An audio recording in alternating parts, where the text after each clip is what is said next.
Gunmen kill Kwara monarch, abduct wife and 2 others. Naira rebounds against the dollar. Airfares to UK, US, others jump by 55%. And on the foreign scene, 3 dead, over 270 injured in Kenya fire. Hello and welcome to Trust TV's news update. I am Chiamaka Nwafo.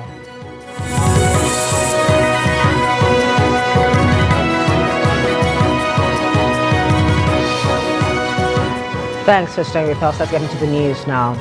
Barely 3 days after 2 traditional rulers were killed by yet-to-be-identified gunmen in Ekiti State, another suspected kidnappers last night invaded the palace of Olukoro of Koro in Ekiti local government area of Kwara State, killing the traditional ruler of the town, General Segun Aremu, retired.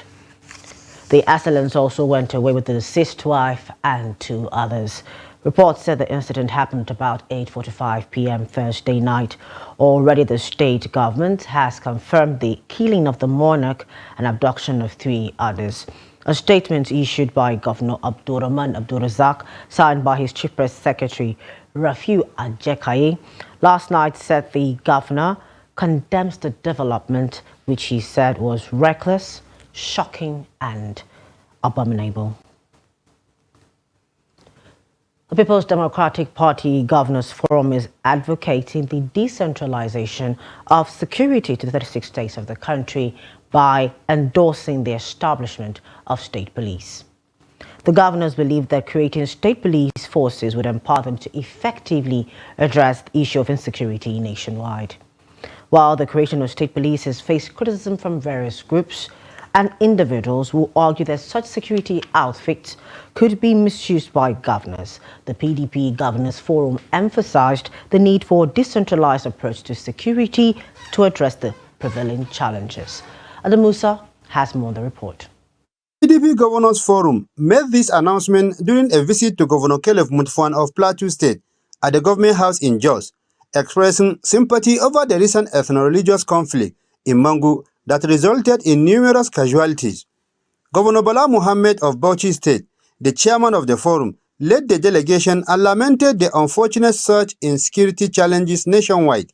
He emphasized that the creation of state police will serve as a complementary measure to bolster the effort of conventional security forces. There is no dissent between the governors at the subnational level that we need to get some decentralization of the security apparatus so that we can enhance good governance by having good state police. And again, that will give us the opportunity to engage the structured security agencies to train our youth and also make sure the rules of engagement are not abused. There is no extrajudicial killings and so on and so forth. We will work in tandem with the established practice globally best known, rather than just be forced to be doing vigilante. Even as the vigilante, we are doing our best to make sure we involve the security agencies. Governor Mutfwang, while appreciating the visit by his counterparts, said Nigerians must ensure unity for the country to tackle security challenges. We need unity across the divides of faith, across the divides of ethnicity. If we don't achieve it, it's going to be difficult for the country to be secure. So I've always advocated that we must do our best to ensure that we rebuild trust amongst our peoples, because it is the breakdown of trust that has allowed a lot of these criminals to find hiding places amongst us. And once we perceive this as criminality and we all treat it as such, I believe that we'll have we'll see some light at the end of the tunnel. The forum donated 100 million naira to the Plateau government to support the victims of the recent attacks in the state. Ado Musa, Trust TV News, Jos. A multiple accident involving 4 vehicles along the Lagos-Ibadan Expressway has claimed the lives of 2 passengers, while 8 others were injured in the late-night incident around Danko Petrol Station. The Ogun State Federal Road Safety Corps FRC Public Education Office and Chief Routes Commander Florence Okpe confirmed the Thursday incident in a statement. According to the FRSC, officers at Shagamu Unit Command carried out a rescue operation late last night till this morning on the Lagos-Ibadan Expressway around the petrol station. A total of 10 persons were involved in the accident.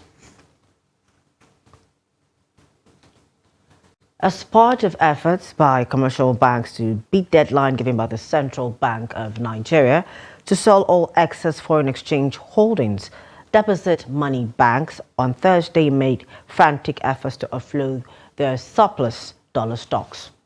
It was learned that the Treasury Departments of the DMBs spent the entire day battling to sell their excess FX holdings. Officials processed several foreign exchange request forms of their customers as they sold more dollars to them. The increase in the level of forex sale activities at the official foreign exchange market led to the rebound of the naira at the parallel market on Thursday.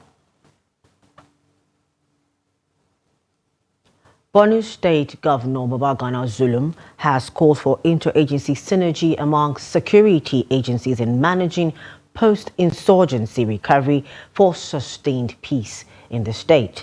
Governor Zulum stated this at a 3-day stakeholders engagement with the theme Sustaining Post-Conflict Recovery Through Effective Peace Building and Reconciliation.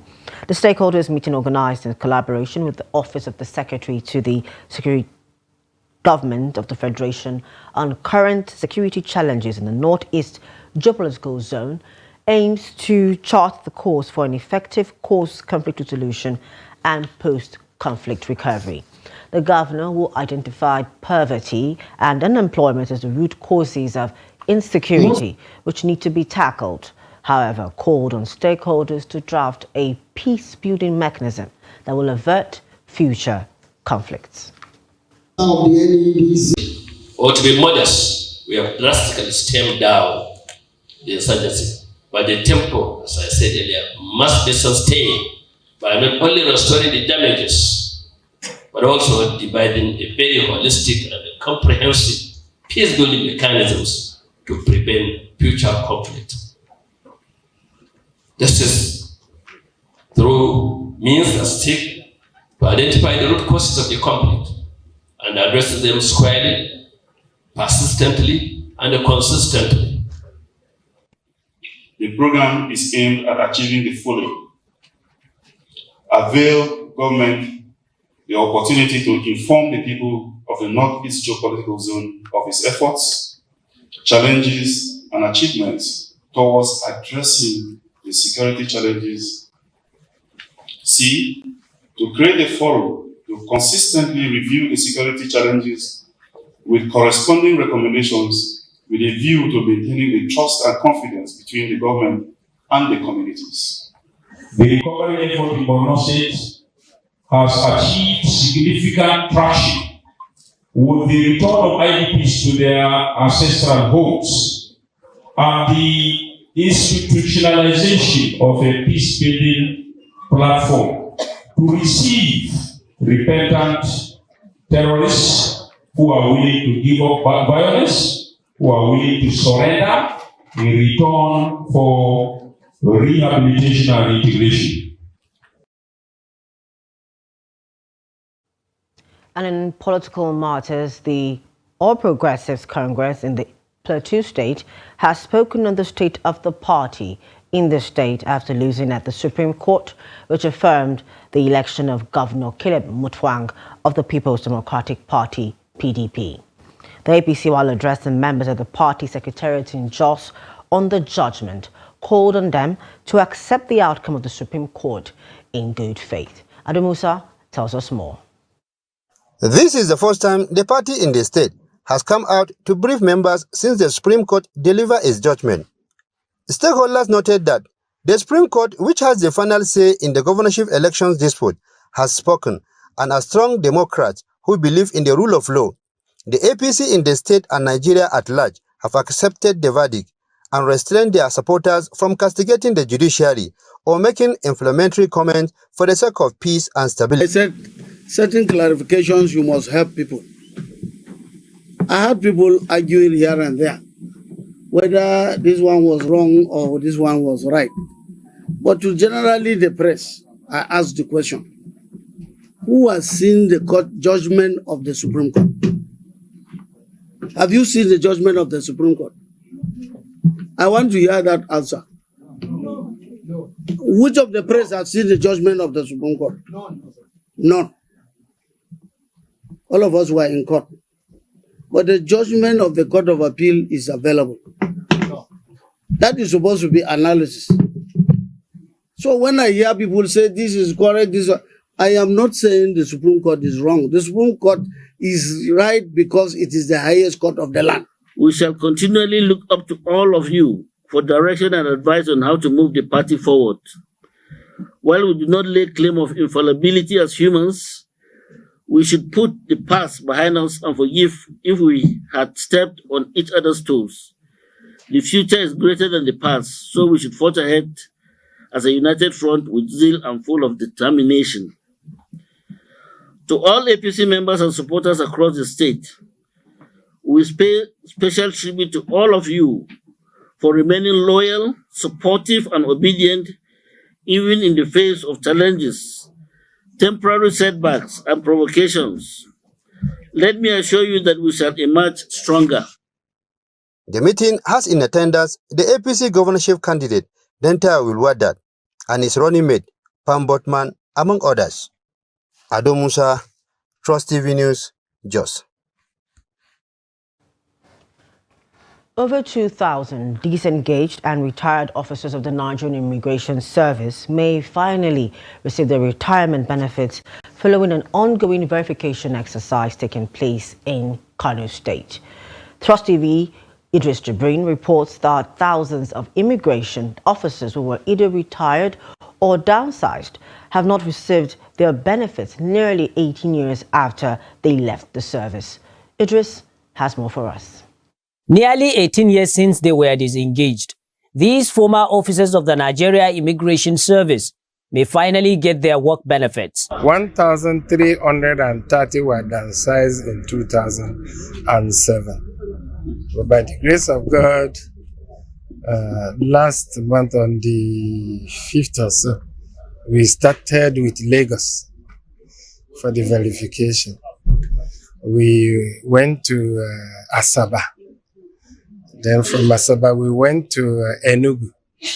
From Enugu, we went to Gombe.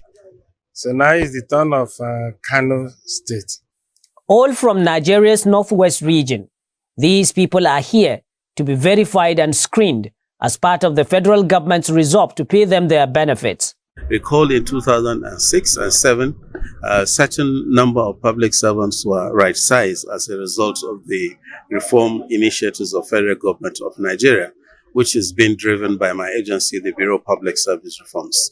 A number of them were not able to get paid for their benefits, and some have been paid but not fully. There are cases of omission and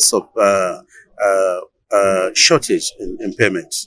Now we have deepened the process of discussion with government, and government had approved that we commence this process where we verify, and immediately the verification is done, we'll proceed to pay them their benefits.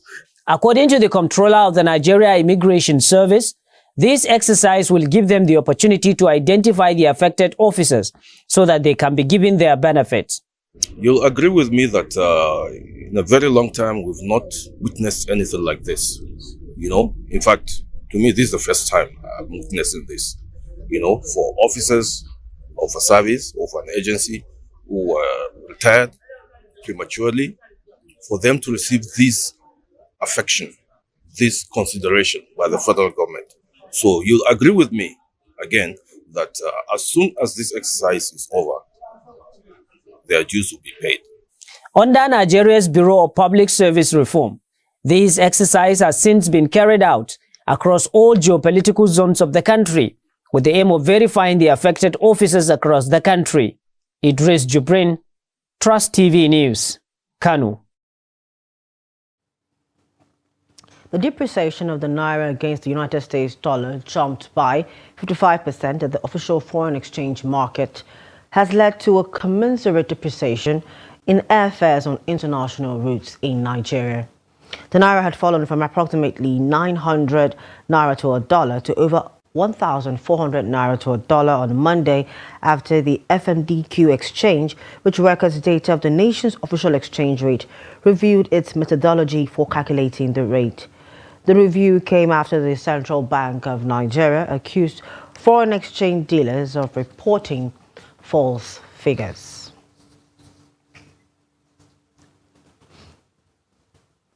This is the news update on Trust TV. Up ahead. Welcome back. This is the news update on Trust Television. Let's take a look at some of our headlines. Gunmen kill Kwara monarch, abduct wife and 2 others. Naira rebounds against the dollar. And in more news, the Oyo State government has sealed a branch of Christ Life Church located at Golden Estate, Oluyole, Ibadan, the state capital.